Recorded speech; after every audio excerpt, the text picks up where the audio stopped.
Imbabura, el hogar de 27 lagunas, 4 tipos de climas, volcanes, montañas, páramos, bosques y orgullosamente Geoparque Mundial de la UNESCO desde el 2019. Además de contar con una increíble biodiversidad que convive con la cultura y las tradiciones de su gente. Como ambientalistas nos preocupamos justamente por el manejo de los recursos y la gestión que se haga de los mismos. Por lo tanto, es importante elegir a representantes que entiendan la importancia que tiene la riqueza de nuestra provincia.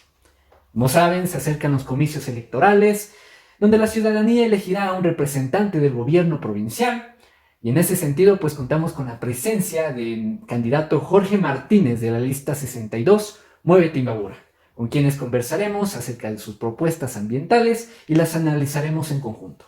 Bienvenidos a este podcast entre disque ambientalistas.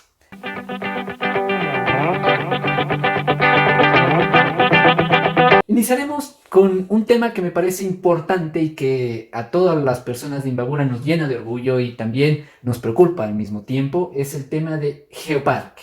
Desde el 2019 la UNESCO nos otorga el título de Geoparque, donde se hace hincapié en la importancia que tienen varios parajes naturales de la provincia. Ahora, empieza en el 2019. Esto no dura por siempre, ¿no? En el 2023 habrá una revaluación de este título que nos han dado. Entonces, ¿cuál será el papel de la prefectura en ese sentido? Bueno, sin duda que esta denominación es un tema muy importante para Imbabura.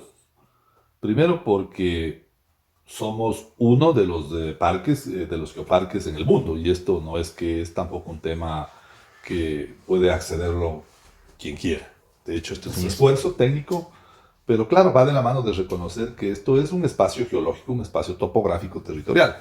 La tarea principal es mantener la condición de geoparque y, por lo tanto, adecuar la política pública desde el gobierno provincial para que este objetivo se mantenga como un hecho importante y necesario para la preservación y la conservación ambiental en la provincia.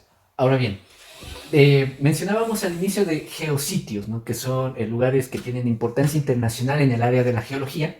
Y uno de ellos justamente es la laguna de Yaguarcocha, un geositio de Ibarra, básicamente, ¿no? Que obviamente está dentro de la provincia. Yo creo que es un tema muy importante que a todos los imbabureños nos preocupa y es un tema de álgida discusión, debate y entre muchas cosas más. Yo quiero saber, ¿qué opina Jorge Martínez desde una perspectiva, no como candidato, sino como ciudadano de Ibarra?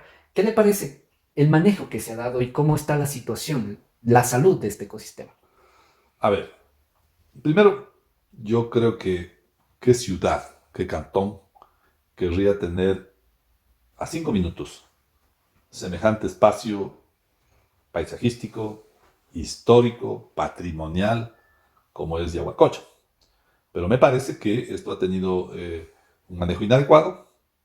Quiero recordarles que fui alcalde y que cuando fui alcalde, entre una de las obras que desarrollé fue precisamente construir una planta de tratamiento de descargas líquidas con el objeto de que toda esta contaminación que producía, ¿cierto?, de una parte la comunidad de Yaguarcocha deba ser tratada y por lo tanto los vertidos hacia el lago no le afecten al mismo. Pero me parece que esto ha ido agravándose y que finalmente pues tenemos un estado calamitoso. En lo particular creo que es importante alinear todos los esfuerzos que tanto las instituciones que tienen relación con el tema ambiental, cuanto la academia que puede aportar, porque de alguna manera he seguido este debate y he visto que hay, digamos, que planteamientos técnicos de solución. Pero me parece que estos no han seguido el debido proceso y que por lo tanto esa es la consecuencia. Es decir, yo creo que hay una carencia de la política pública para tratar el tema de la contaminación de Yaguarcocha con absoluta seriedad y que además destine los recursos necesarios para resolver el problema que ahí está presente. Si nosotros revisamos la normativa legal, ya hablando con Jorge Martínez, el candidato, ya no como ciudadano, vemos que la prefectura nos menciona en el COTAD, en el artículo 41, que los GAT provinciales, en conjunto con los GAT cantonales, tienen que cofinanciar proyectos que estén orientados a la prevención y a la remediación de contaminación de sistemas lacustres, por ejemplo, lagunas, en este caso Yaguarcocha. Ahora, ¿cómo el candidato Jorge Martínez, o la prefectura, si llega a ganar, trabajará en conjunto con la alcaldía. Desde luego, respetando el concepto de, el marco competencial que el COTAD y la Constitución establece. Yo creo que este es un tema, sobre todo, de entender la cooperación como tal, ¿sí?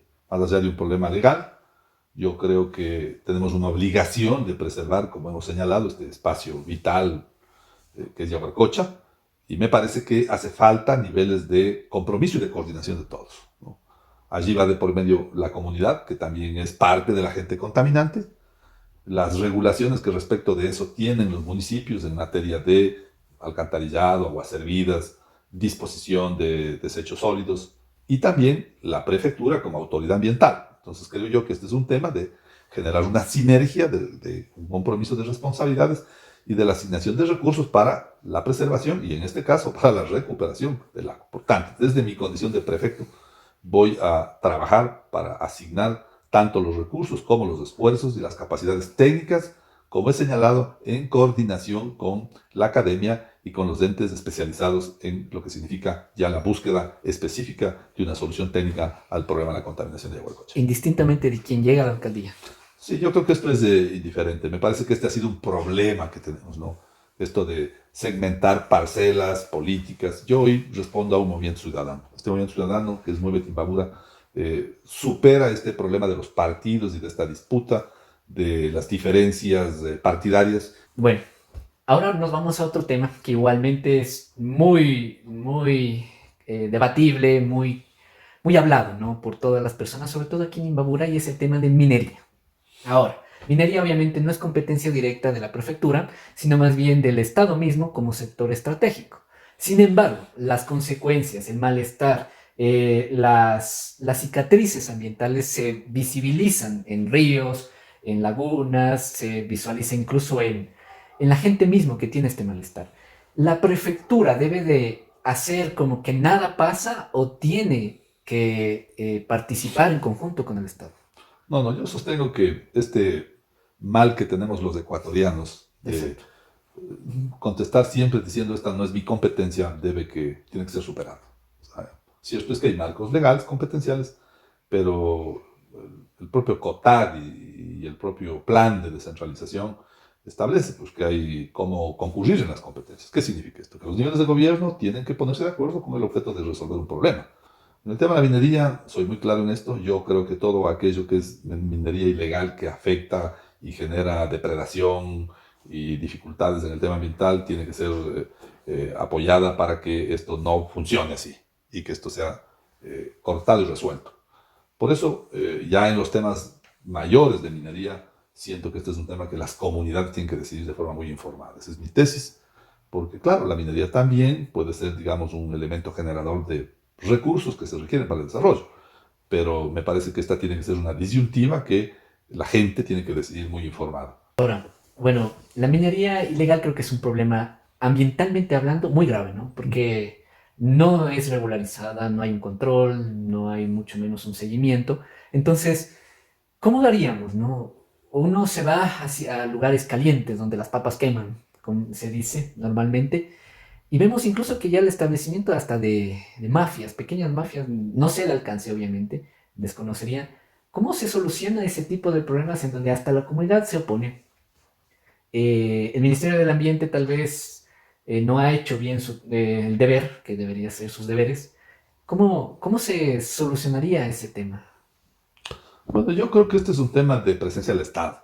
O sea, a mí me parece que los problemas de la sociedad son problemas económicos.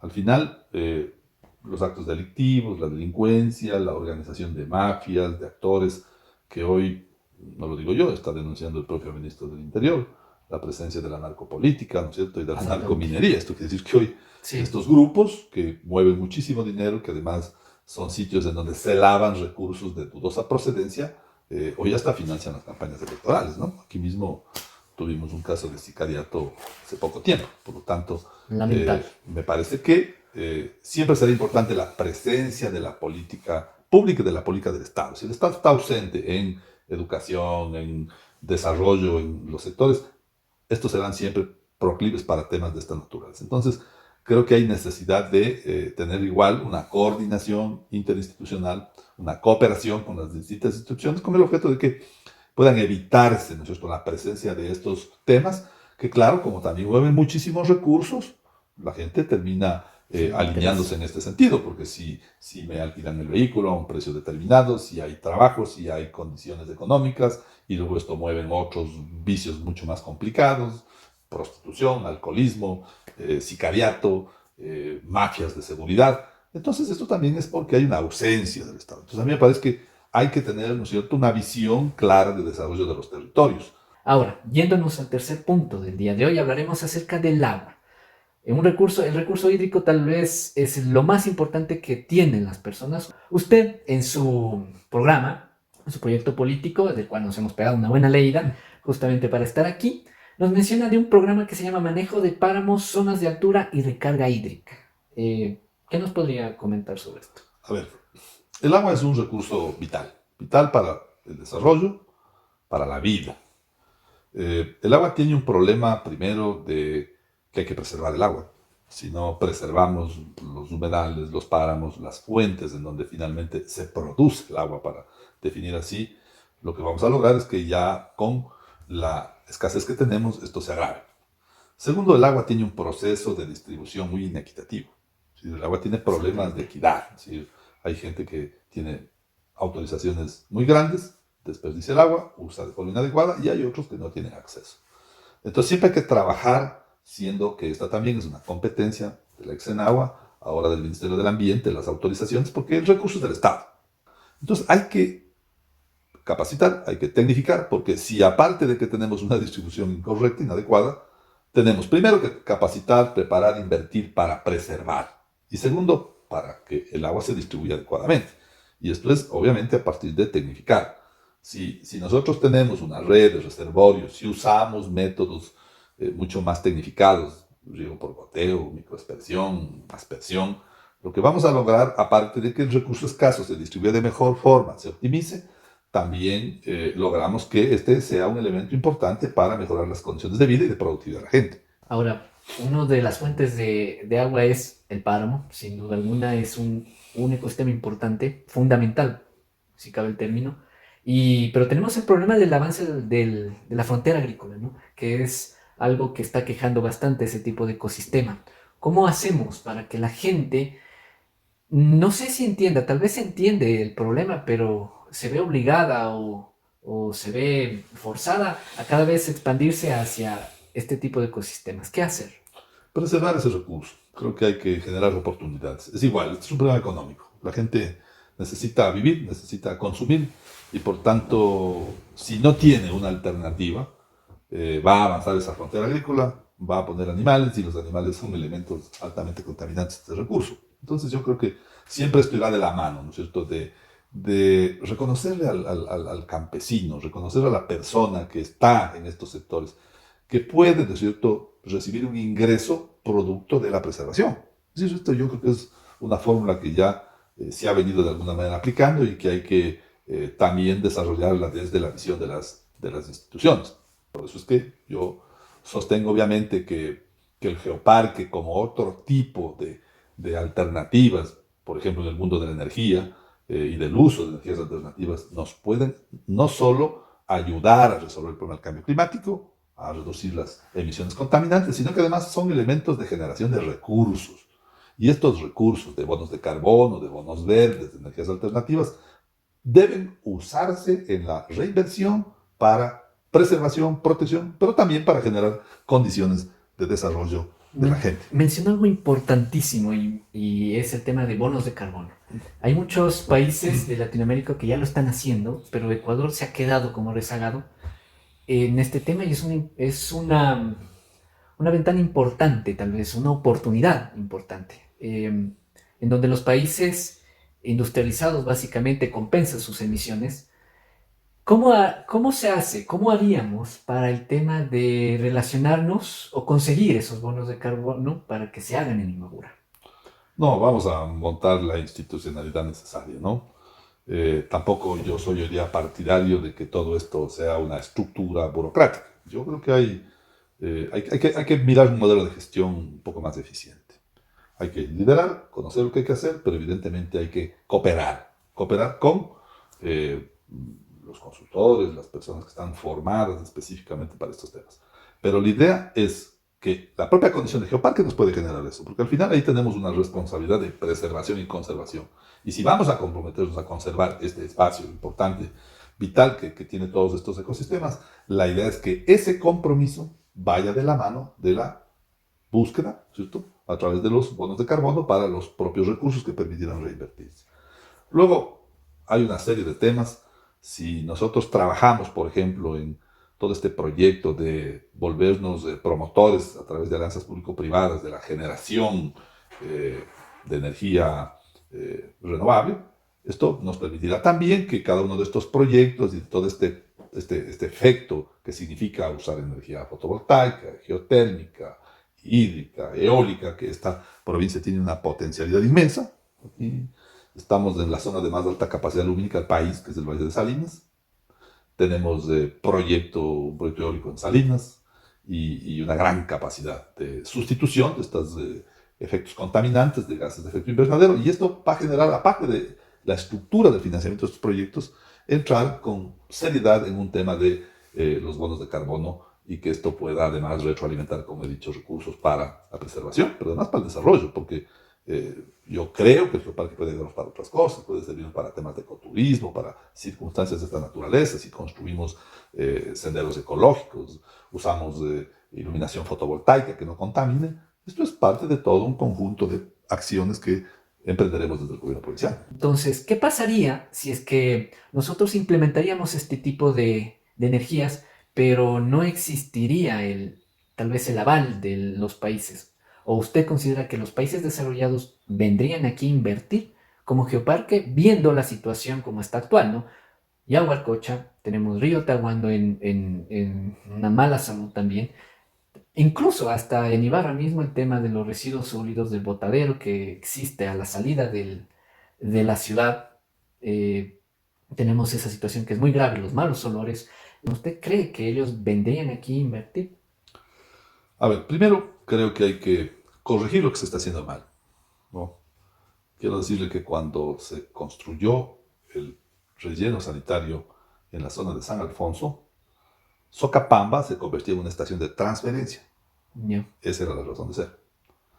Y le quiero contar que en aquella época San Alfonso tuvo la primera licencia ambiental del manejo de la basura en Ibarra. Nunca antes había. En mi administración se obtuvo esa licencia ambiental. Es decir, eso era parte de un proyecto con un esfuerzo y una planificación adecuada y correcta para el manejo de los desechos. Era la primera vez que, obviamente, se instalaba un relleno sanitario con condiciones de esa naturaleza. Tratamientos lixiviados, las piscinas con la debida protección. Pero claro, cuando Socapamba pasa o deja de ser la estación de transferencia y se convierte en otro botadero, pues entenderemos lo que pasa, ¿no? ¿Cuál fue el error ahí? Mire, ¿Dónde se perdió la visión en un bueno, inicio? yo creo que es en la responsabilidad de entender, ¿no?, que a veces no solo hay que hacer canchas deportivas, porque el problema es que las autoridades cuando creen que los polideportivos dan votos, seguramente es así, y Obras obviamente visibles, ¿no? se ven. Entonces uno no ve el relleno sanitario. Yo compro 10 recolectores, compro todo el sistema de tratamiento del relleno, el tractor, la cargadora. El tractor es un tractor que se fabrica para procesar el relleno. Este tractor se fabrica específicamente en Inglaterra. Todo ese equipamiento le cuesta a la ciudad $3,5 millones. Pero claro, nadie lo ve porque no da votos. No es popular, ¿no? Así de No es simple. accesible. Entonces, pero esos son los problemas que había que resolver. Y luego, esa era la visión de corto plazo. La visión de largo plazo era construir una planta de procesamiento de desechos, que es lo que hay que hacer en el mundo. Entonces, todas estas cosas yo creo que al final son la falta de una visión de largo plazo. Uno tiene que soñar las ciudades, soñar los territorios y trabajar en dos líneas, ¿no? La primera, resolver los problemas inmediatos, que son Socapamba, la estación de transferencia, el relleno sanitario, pero la perspectiva al futuro, es que la basura es un bien que puede producir además ingresos que se pueden reinvertir en la política ambiental. Es decir, entonces, pues todas estas cosas lamentablemente cambian las autoridades y creen que fundan las ciudades. Y los proyectos que se han invertido, se han trabajado, se han hecho estudios, se han desarrollado, se van quedando de lado. Entonces, allí están, y cuando regresamos a la pregunta original, si todos estos problemas que están allí, que se tratan también desde la política pública con mucho quema-importismo, el punto es vendrá la inversión. Viene la inversión cuando hay seguridad, viene la inversión cuando hay claridad en las cosas. Nosotros, los ecuatorianos, le vendemos a Colombia $300 millones de energía anualmente. Y esto puede hacerse hoy porque los GAT están facultados para promover generación alternativa. Si solo participásemos en el 10% de una alianza público-privada, podríamos duplicar el presupuesto del Consejo Provincial. Y esos recursos deben además orientarse a todos estos temas que son importantes, a la conservación del geoparque, sumados a los bonos de carbono. Podemos hacer una emisión de bonos verdes, con lo cual vamos a lograr una política de financiamiento, de preservación, de conservación, pero además de desarrollo. Exactamente, me parece muy bien.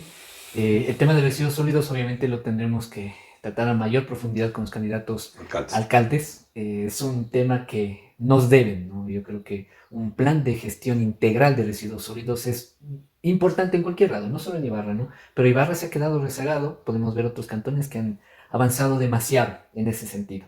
Muy bien, yo creo que también como ciudadanos tenemos la responsabilidad de informarnos, ¿no? No solamente entiendo que estamos decepcionados de muchos políticos que siempre nos han traicionado, no cumplen, corrupción, a veces, como sé decir, la ineptitud o la falta de planificación es mucho más grave que la corrupción, pero debemos de empezar a ver candidatos que cumplan las necesidades, sepan cómo hacerlo y es nuestra responsabilidad elegirlos, ¿no? Elegir al candidato correcto y no solamente desinteresarnos y deslindarnos totalmente, porque si lo hacemos, obtenemos justamente responsables o políticos justamente de esa manera.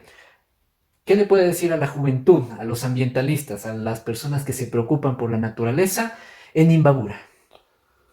Yo quiero concluir con esta frase que relata un poco, confirma lo que te ha señalado, ¿no? Monseñor Luna Tovar solía decir que tan grave como el corrupto que se roba la plata es aquel que en una opción pública no tiene la capacidad para resolver los problemas. Exacto. Es tan grave como eso, porque es lo mismo, porque al final genera probablemente el mismo efecto, retraso.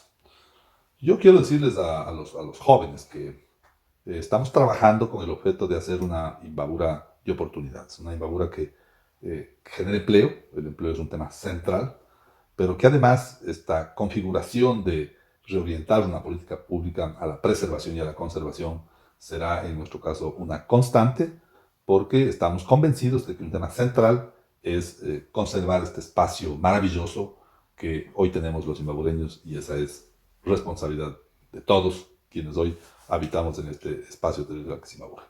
Muy bien. Bueno, hemos finalizado, hemos llegado al final de este espacio. No sin antes agradecerles por llegar a esta parte del video. Recuerden que nosotros somos Entre Disque Ambientalistas, un canal orientado a hablar sobre la naturaleza, el medio ambiente, cambio climático, sostenibilidad, entre muchos otros temas que son de vital importancia en estos años. Así que muchísimas gracias por estar aquí. Muchas gracias al candidato por brindarnos un poco de sus iniciativas y sobre todo de su tiempo. Muchísimas gracias. Nos vemos en la próxima.